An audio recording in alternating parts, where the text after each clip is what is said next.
Retornamos para mais um bloco. Próxima questão na sua tela, questão de número 17. Questão inteligente essa questão aqui, concurso promotor do estado de Goiás. Vamos lá. Para Guiter e Jacobs, a função do direito penal é tutelar a vigência da norma. Quando o infrator comete um crime, ele rompe com as expectativas normativas. A pena, assim, tem como função restabelecer a vigência da norma e demonstrar para a sociedade que ela pode seguir confiando no sistema normativo. Estabilização das expectativas normativas, questão correta. Questão correta aqui comigo. Eu tenho um causalismo que ele é desenhado tendo como pedra de toque a concepção causa e efeito. Eu tenho o finalismo que ele é desenhado tendo como pedra de toque a ação final, ou seja, a ação que se destina a uma finalidade. Deu para entender? São sistemas penais diferentes, causalismo e o finalismo. Eu tenho o funcionalismo, que também é um sistema penal diferente do finalismo e do causalismo. O causalismo e o finalismo têm uma base ontológica. O funcionalismo tem uma base normativa. Seja o funcionalismo de Jacobs ou o funcionalismo de Roxin, mas há uma diferença entre essas duas concepções funcionalistas. O Roxin, ele cria o seu sistema penal com base no seu funcionalismo teleológico, que eu também posso denominar de moderado. O Roxin, ele trabalha, ele estrutura, melhor dizendo, o seu sistema penal com base na política criminal. Agora, o Jacobs não. O Jacobs, ele já cria o seu sistema penal e o Jacobs, ele era finalista. Ele abandonou o finalismo para criar o seu próprio sistema penal numa concepção funcionalista, numa base normativa. O Jacobs, ele entende que a função do direito penal é a tutela da norma penal. Essa é a visão de Jacobs. E aí, com essa ideia de que a função do direito penal é a tutela da norma penal, ele desenvolve todo o seu sistema. O Roxin, que também é funcionalista, adota uma outra concepção. Ele entende que a missão do direito penal é a proteção de bens jurídicos. E aí ele traz a política criminal para dentro da estrutura da teoria do delito. Porque Bidin e o próprio von Listen, para se falar a verdade, von Listen, ele entende que o direito penal não deve dialogar com a política criminal. Não, política criminal. O direito penal seria uma fronteira intransponível. Eu não poderia analisar o direito penal com política criminal. Não, aqui é positividade. Um sistema positivo. Deu para entender? Essa é a concepção. Beleza? Então, para Jacobs, a função do direito penal é a tutela da norma. Ora, o Jacobs, ele constrói essa visão de direito penal com base na concepção sociológica de Niklas Luhmann. Porque o Niklas Luhmann, quando ele cria a sua teoria do sistema, ele entende que a sociedade é um sistema. E as pessoas, os cidadãos, têm um papel dentro da sociedade. Há uma expectativa de respeito às normas, isso, expectativas normativas, de respeito a normas. E as instituições têm suas funções. E qual seria a função do direito penal em uma sociedade? Ora, a função do direito penal é proteger a norma penal. Ora, se eu tenho um agente que ofendeu a norma penal, aplica-se uma pena para mostrar para a sociedade que a ordem normativa continua valendo. Se aquele agente negou a norma, o direito irá negar a esse agente.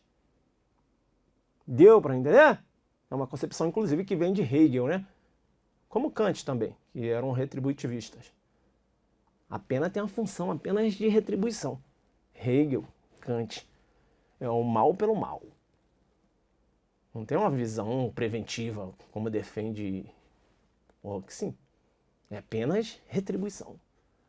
Essa é a concepção de Hegel, de Kant, em relação à pena. Depois dessa pegada, vem comigo na telona. Vem comigo na telona, né? Agora sim, professor, porque eu gosto, porque primeiro você faz um panorama, para depois a gente analisar. Então veja, o Jacobs, né? Disso resolvendo a questão de número 17. Qual é a função do direito penal? Você deu como correta. E você agora fez uma abordagem. Então, no modelo funcionalista do Jacobs, também chamado de radical sistêmico, o Jacobs, aí olha bem para você não errar na prova. O Jacobs, como o Roque-Sinn, que são funcionalistas, para a construção e orientação do seu sistema, parte de uma abordagem normativa. Roque-Sinn com política criminal e o Jacobs com uma razão teórica, baseada na concepção de que o direito penal tem a função de proteger uma norma penal, tem a função de tutelar a norma penal. E não ontológica. Quem tem uma base ontológica é o finalismo. Quem tem uma base ontológica é o causalismo. E aqui eu explico como ocorre nos sistemas causalistas e finalistas. Para Roque-Sinn, que fundamenta seu sistema na política criminal, Porém, Roque-Sinn fundamenta seu sistema na política criminal, enquanto Jacobs renuncia. Jacobs não acredita em política criminal. Ele renuncia à ideia de política criminal para adotar uma proposta de sistema penal de razão teórica, como eu tinha falado, baseado na estabilização da norma, na proteção da norma penal. O Jacobs, ele defende a lesão à vigência da norma, em vez de lesão ao bem jurídico. Jacobs entende que o direito penal não tem a função de proteção de bens jurídicos.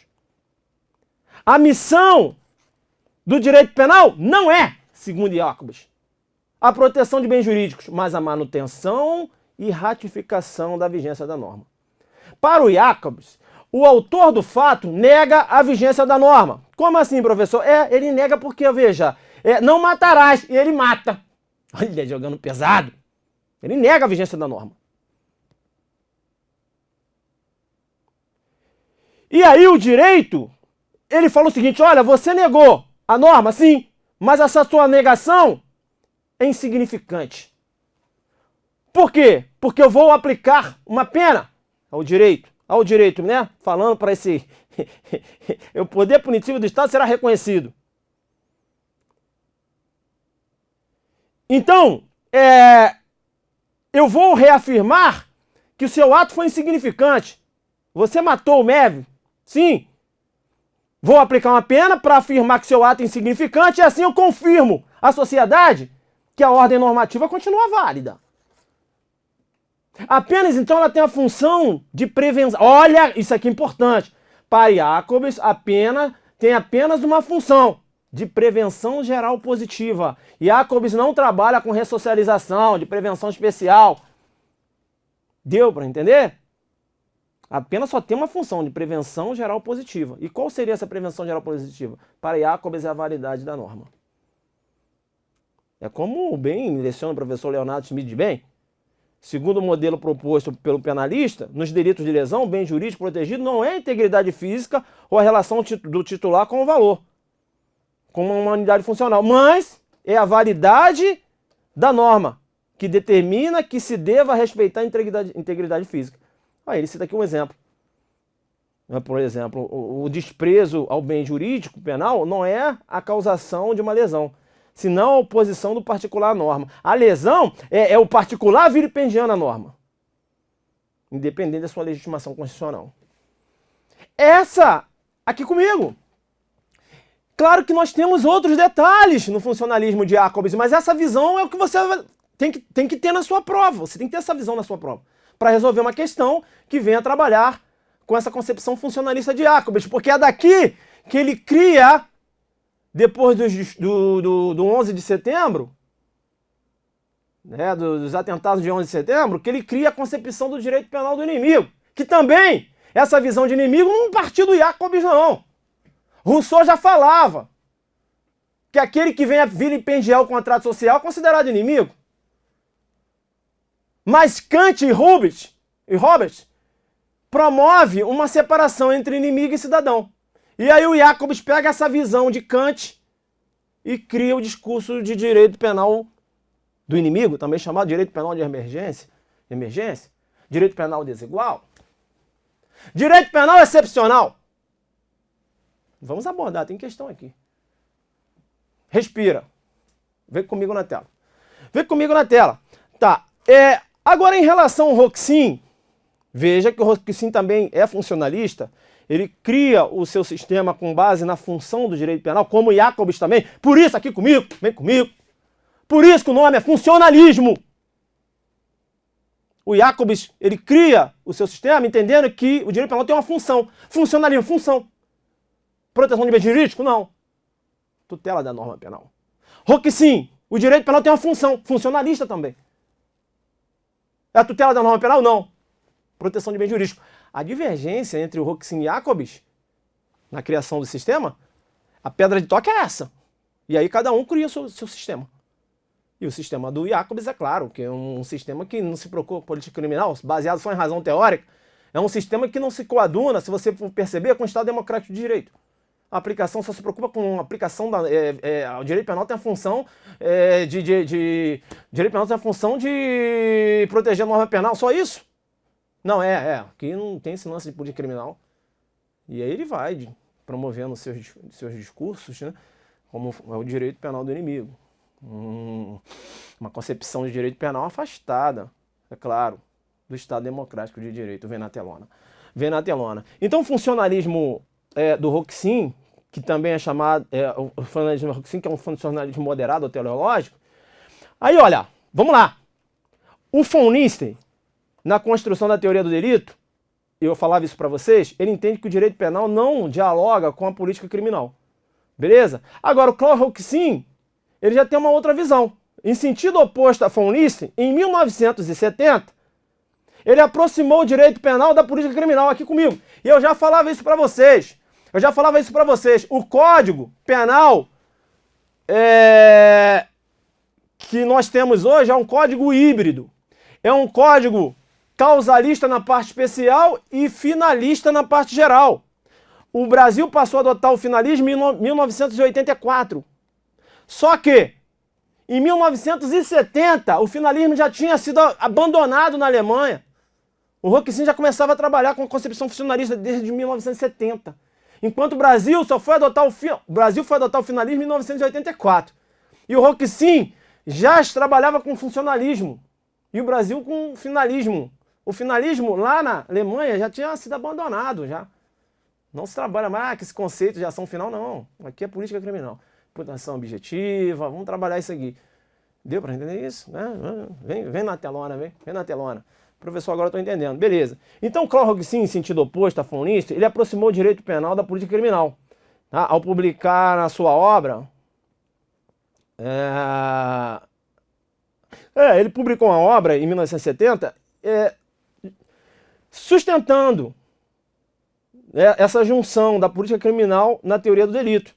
Então ele inicia essa superação de isolamento entre o direito penal e política criminal, oferecendo um modelo de teoria do crime orientado pela política criminal, na qual todas as categorias do sistema, professor, categoria agora eu já sei o que é. São os substratos, né? A tipicidade, a anterioricidade e a responsabilidade. Por que a responsabilidade? Porque o Roxin, num conceito tripartido, ele entende que crime é fato típico, antijurídico, mais a responsabilidade.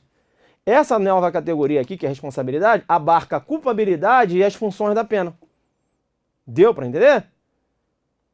A pena ela tem que cumprir essa função de prevenção especial negativa, neutralização, prevenção especial positiva, correção, ressocialização do condenado. E também a sua prevenção geral negativa, que é a intimidação de criminosos potenciais, ou na visão de Roxin, prevenção geral positiva na afirmação de valores comunitários. Aqui comigo. Só para você ter uma ciência de como trabalha o Roxin. Tício cometeu um crime. Ok, professor. A visão do Roxin. crime é fato típico, antijurídico, mais a responsabilidade. A responsabilidade abarca a culpabilidade, mais a prevenção da pena. Beleza. Disse cometeu um crime. Ok, professor, furtou o veículo. Cometeu fato típico? Sim. Antijurídico? Sim, não estava cobertado por excludente de licitude. Beleza. Antijurídico. Tem culpabilidade? Tinha um potencial conhecimento da licitude do fato, ele tinha a capacidade de entender o caráter ilícito do fato e determinar-se de acordo com esse entendimento. E também eu tinha exigibilidade contra adversa. Ele poderia deixar de furtar, mas resolveu furtar. Beleza? Tá. Para o Roquesim já tem um crime? Não. Por quê? Tem que se verificar se é necessário aplicar uma pena nesse Tício. Rapaz, o Tício ele entrou para a igreja. É, professor? É, está ressocializado. Olha a política criminal trazendo para dentro da teoria do delito, filho.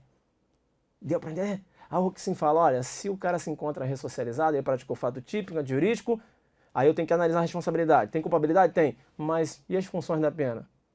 Uma função especial positiva não é a ressocialização? Sim.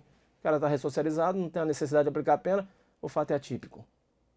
Não, eu não teria, né, o crime configurado. Fato atípico não teria o crime configurado. Pô, na estrutura do tripartite. Deu para entender? Viu aí como se trabalha isso? Essa é a visão do Roquesim. Beleza? Tranquilo? Vem comigo na telona. Entendeu? Então, interessante nessa categoria da responsabilidade aí.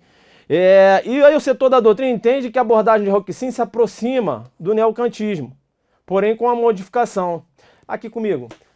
Um setor da doutrina entende o seguinte, o Roquesim ele se aproxima muito aí do neocantismo, nessa valoração e tal, mas assim, mas veja, o Roquesim ele trabalha valoração, sim, mas dentro de um campo de política criminal, é diferente. Aqui ele tem limitações, ele tem parâmetros. O problema do neocantismo é que você não tem parâmetro. Compreender é valorar, mas fica muito no campo do subjetivismo. Tá? Então o Roquesim ele tem parâmetros. Ok? Veja a imputação objetiva, eu tenho requisitos, né, de imputação. A imputação objetiva não foi criada por Roquesim, a gente vai tratar disso, foi criada em 1921. E depois Honeck ele introduz a imputação objetiva na teoria do delito. Então tinha uma concepção na órbita do direito civil. Isso a gente vai dar uma analisada aqui. Só que não tinha tanta aderência. Então a teoria ficou adormecida. Aí o Roquesim ele surge novamente com esse trabalho, fez um trabalho inclusive em homenagem a Honeck. E ele fala da imputação objetiva, mas agora ele estabelece critérios. Beleza? A gente vai falar sobre isso. Vem comigo na telona. Vem comigo na telona. Então, é isso, né? Beleza, então falamos aqui tanto do Jacobs como do Roquesim. E aqui eu vou fechar, né? Para o Roquesim, a função do direito penal, importante, a proteção subsidiária de bens jurídicos.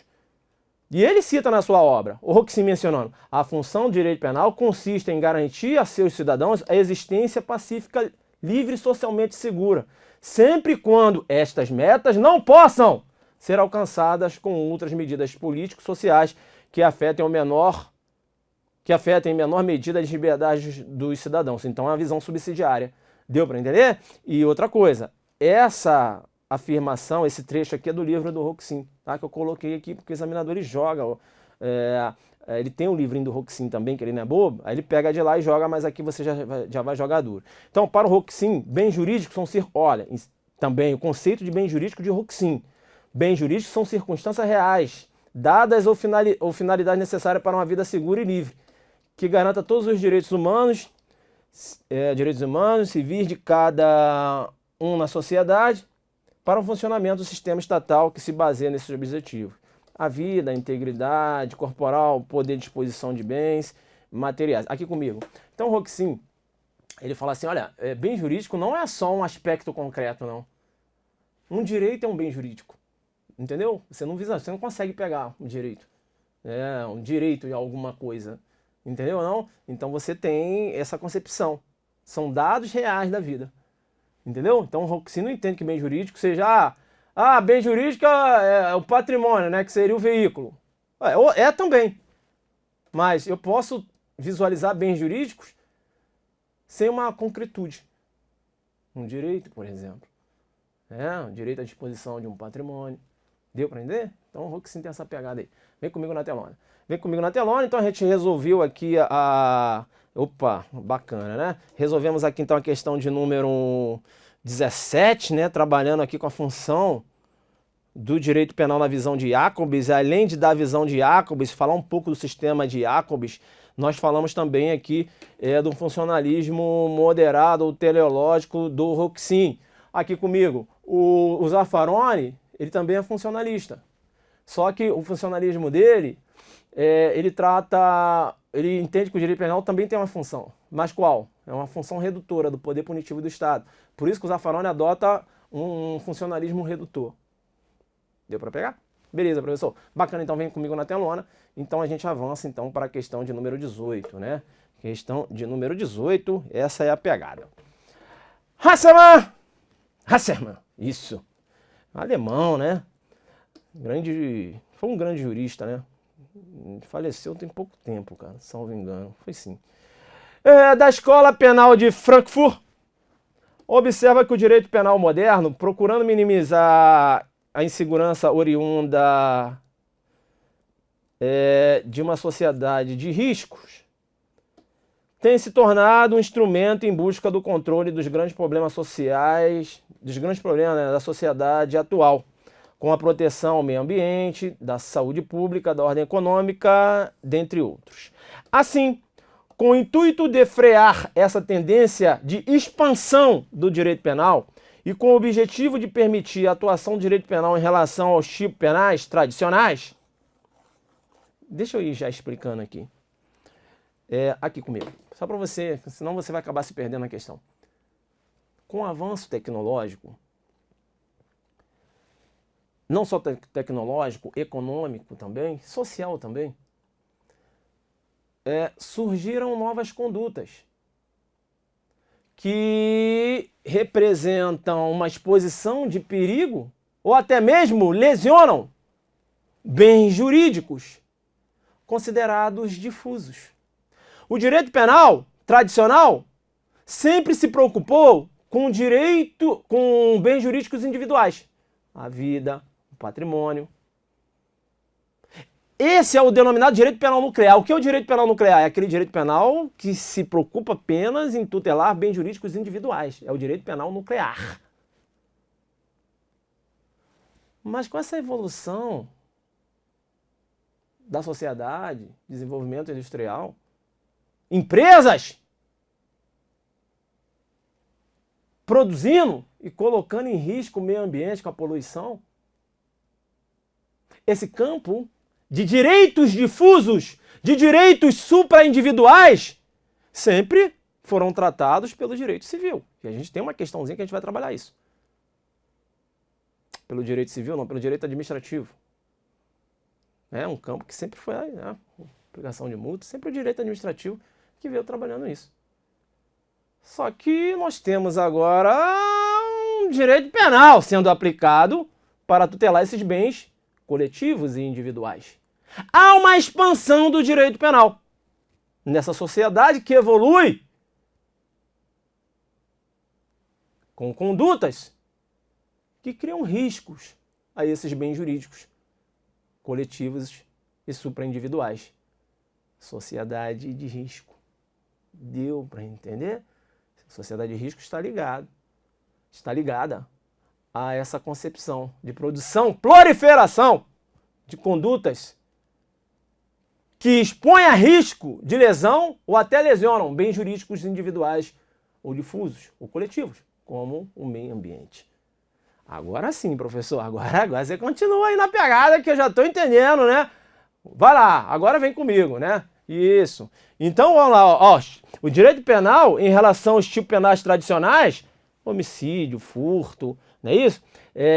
Consubstanciados pelo núcleo básico de bens jurídicos individuais. É o direito penal nuclear. Então, o Hasselmann, o que ele propõe? Ele propõe o seguinte, ele propõe uma nova ramificação do direito, que seria o direito de intervenção. Esse direito de intervenção ficaria situado entre o direito penal e o direito administrativo. Ok? E aí continua, né? Vamos lá. Então, o Hasselmann propõe um direito de intervenção situado entre o direito penal e direito administrativo, que teria por finalidade controlar e inibir riscos oriundos das novas tecnologias e do desenvolvimento econômico contemporâneo, por meio da proibição de condutas perigosas e da proteção de bens jurídicos, olha lá, ó, coletivos. Ele fala, ó, o direito penal tradicional vai se preocupar apenas com os crimes tradicionais, furto, roubo, enfim, bens jurídicos individuais. E em relação aos bens jurídicos coletivos, eu vou utilizar um outro direito que eu vou chamar de intervenção, direito de intervenção. Aí continua. Por quê? Porque o direito penal está se tornando expansivo. A Hasseman ele se preocupa com isso. O direito penal, a intervenção é mínima. Né? Aí o Hasseman continua. Esse direito de intervenção, segundo Hasseman, poderia contar com garantias e formalidades mais flexíveis. Exato.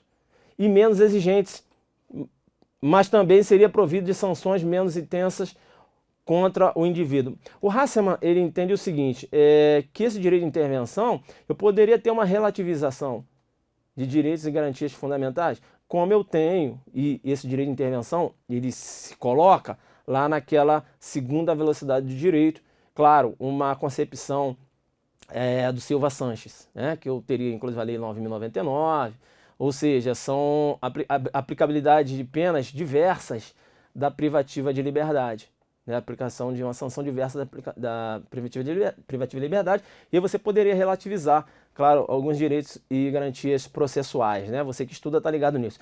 Essa questão está correta, ok? Questão correta, o Hasseman ele propõe esse direito de intervenção.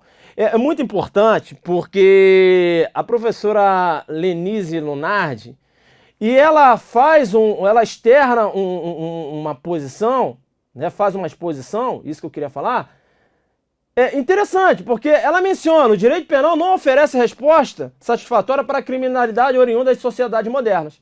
Além disso, o poder punitivo estatal deveria limitar-se ao núcleo do direito penal, ou seja, os crimes tradicionais. Isto é, a estrutura clássica dessa disciplina, sendo os problemas resultantes dos riscos da modernidade resolvidos pelo direito de intervenção. O Hasseman, né, ela citando Hasseman. E esse é o que defende Hasseman. A única solução apta a enfrentar a atual criminalidade. O direito de intervenção consiste na manutenção no âmbito do direito penal somente das condutas lesivas aos bens jurídicos individuais, no âmbito do direito penal nuclear, e também daquelas que causem perigo concreto.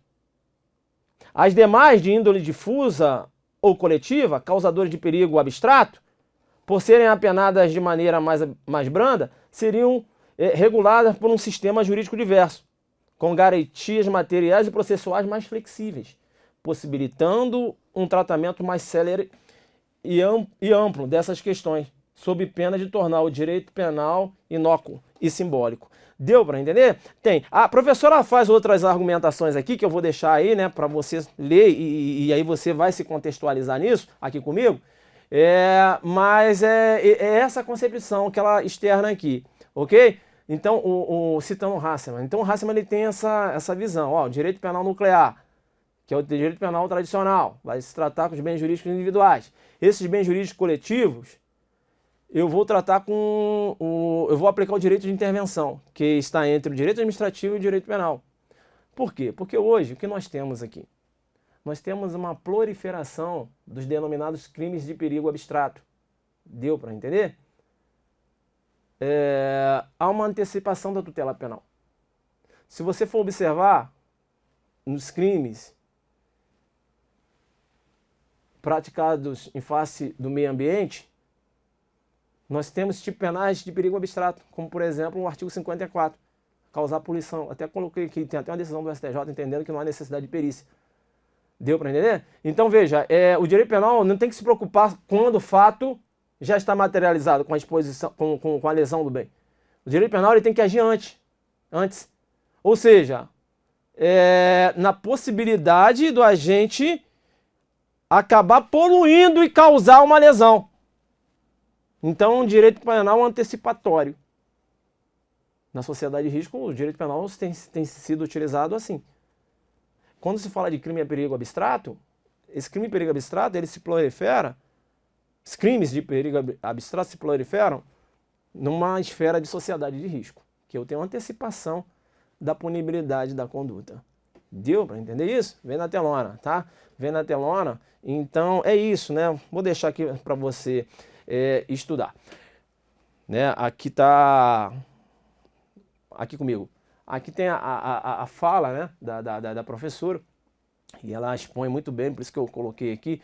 E é muito interessante, porque há quem entenda que o Hasselmann, ele anda na contramão da denominada do princípio da vedação deficiente.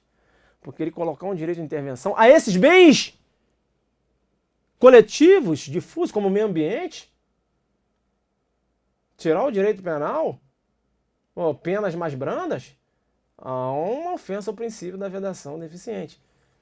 E o Hasselmann entende pelo contrário. Olha, não, eu estou aqui homenageando o princípio da intervenção mínima. Vocês estão criando um direito penal expansivo. Crimes de meio ambiente, crimes econômicos, crimes do sistema financeiro, peraí. Direito penal ele é nuclear. Vamos criar uma nova ramificação do direito penal. Essa é o Hasselmann jogando essa. Beleza? Então tem essa... Tá. Eu preciso desse teu conhecimento para resolver a próxima questão. Beleza? Então vamos então avançar aqui para a próxima questão. Questão de número 19, ok? Então resolvemos aqui a questão de número 18. Né? E agora você entendeu essa expansão do direito penal. Eu já coloquei essa questão aqui, né? Delegado de polícia. Já coloquei já na sequência... porque eu vou precisar desse seu raciocínio para a gente resolver a questão de número 19. Vamos lá. A sociedade... Vamos jogar duro, hein? Corre não, corre não, corre não. A sociedade pós-industrial foi denominada por Ulrich Becker como uma sociedade do risco, ou uma sociedade de riscos. Viu que a gente analisou? Pós-industrial, sociedade de risco. Ou seja, aquela sociedade... em que eu tenho condutas que expõem a perigo de lesão, até lesam bens jurídicos difusos, coletivos. Como, por exemplo, uma fábrica que acaba poluindo o meio ambiente.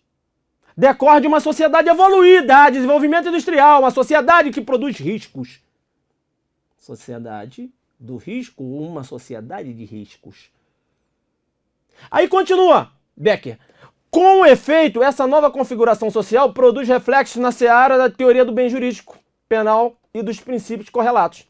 Uma das consequências desse fenômeno é a chamada administrativização do direito penal, sobre a qual é correto falar que transforma tipos penais clássicos, como a desobediência e desacato, em meros ilícitos administrativos. É até brincadeira, a questão é errada. Aqui comigo. Agora eu já construí o seu raciocínio na sociedade de risco. Eu construí o seu raciocínio que essa sociedade de risco, ela acaba... veja, eu tenho condutas que põem... condutas que ensejam uma exposição de perigo, até lesam bens jurídicos coletivos, difusos, como o meio ambiente. E... o direito penal está invadindo essa área. Lei 9.605, por exemplo. Essa área, ela era trabalhada pelo direito administrativo, com multas administrativas, infração administrativas. Então, o que era infração está se transformando em crime. Eu tenho expansão do direito penal.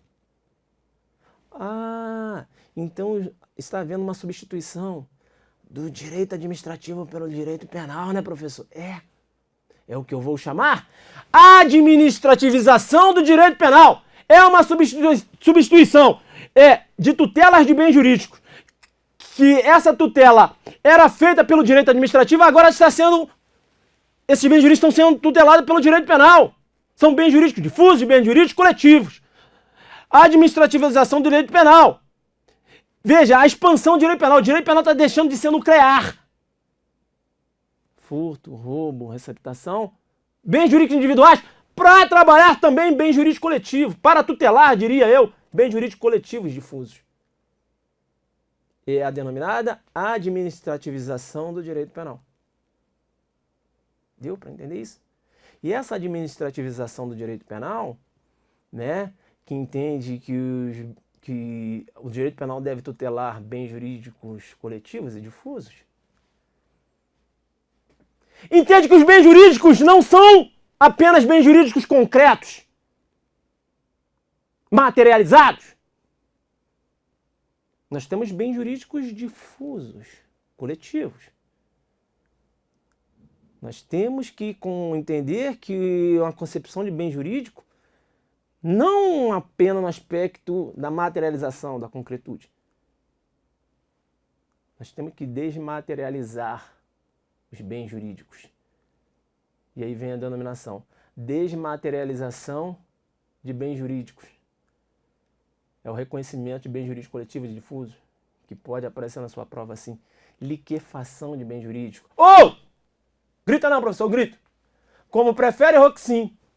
Espiritualização de bens jurídicos. Deu para entender? Esse reconhecimento de bens jurídicos difusos, supraindividuais, coletivos. Vamos sair dessa visão de que é bem jurídico apenas de forma concreta? Não. Apenas bem jurídico individuais? Não. Mas temos bem jurídico coletivo, difuso. Há uma liquefação de bem jurídico, há espiritualização de bens jurídicos. Agora você deu para entender? Vem na telona, tá? Então, a questão aqui está errada que... como é que é? É transformar tipo penais clássico em desobediência. Olha como examinador... Agora, o basicão, o bicador, ele cai numa questão dessa aqui, porque ele é o básico, né? Ele lê aqui a administrativização do direito penal. Ah, tá, deve ser, né? Porque olha só, sobre a qual é correto afirmar que transforma tipo penais clássico como desobediência e desacato em meros ilícitos administrativos, ou seja, administrativizando esses crimes, né, que agora são meros ilícitos administrativos. É questão correta. Vai ganhar no meio da cabeça que não estudou no Adelante. Não sabe nem não sabe nem o pano de fundo disso. Apenas um aluno que estudou no Adelante, né? Então, se o examinador cair lá, sociedade de risco, administrativização do direito penal, falando de Hasselmann, também lá com a sua concepção de direito de intervenção, veja que um assunto está ligado no outro, ou ele falar liquefação, desmaterialização aqui comigo, ou ele falar de espiritualização de bens jurídicos, meus alunos vão agressivos, eles são agressivos, eles não brincam. Beleza? Vem comigo na tela. Vem comigo na tela, tá? Então eu fiz aqui, né? Sempre coloca aqui, né? Vamos só abranger esse slide aqui, depois a gente segue, beleza? Sociedade de risco e administrativização do direito penal. A globalização promoveu avanços sociais e tecnológicos. Sociedade de riscos. A gente já falado. Demandando um aperfeiçoamento do ordenamento jurídico, sobretudo no interesse da defesa de direitos supraindividuais e coletivos. Aí, ó. Como, por exemplo, meio ambiente, saúde, seara econômica, antes tutelados apenas pelo direito administrativo. O direito penal que tutelava apenas direitos individuais, que é o direito penal nuclear, passa a abarcar também direitos difusos, ensejando a denominada expansão ou hipertrofia do direito penal. E aí o Hasselmann, por isso que o Hasselmann falou, olha, estamos tendo aí um direito penal expansivo. E o princípio da intervenção mínima? Aí tem! Porque se toda a doutrina entende que a denominada administrativização do direito penal ofende o princípio da intervenção mínima. Professor, dá um exemplo dessa administrativização do direito penal. Artigo 54, a lei de crimes ambientais. Causar poluição de qualquer natureza em níveis tais que resultam ou possam resultar em dano. Olha, o direito está sendo utilizado não após a ocorrência do dano, mas para evitar a exposição de perigo. Há uma antecipação da aplicabilidade do direito penal. Aqui eu tenho um crime de perigo, o quê? Crime de perigo abstrato. Então você vai verificar que os crimes de perigo abstrato há uma proliferação dessas figuras na denominada sociedade de risco. Aqui, ó, que eu tenho antecipação da tutela penal. Tranquilo? Beleza? Eu coloquei aqui, só para... Porque quando eu faço... quando eu jogo duro, quando eu abordo um artigo, eu já verifico, né, se tem alguma jurisprudência em cima dele.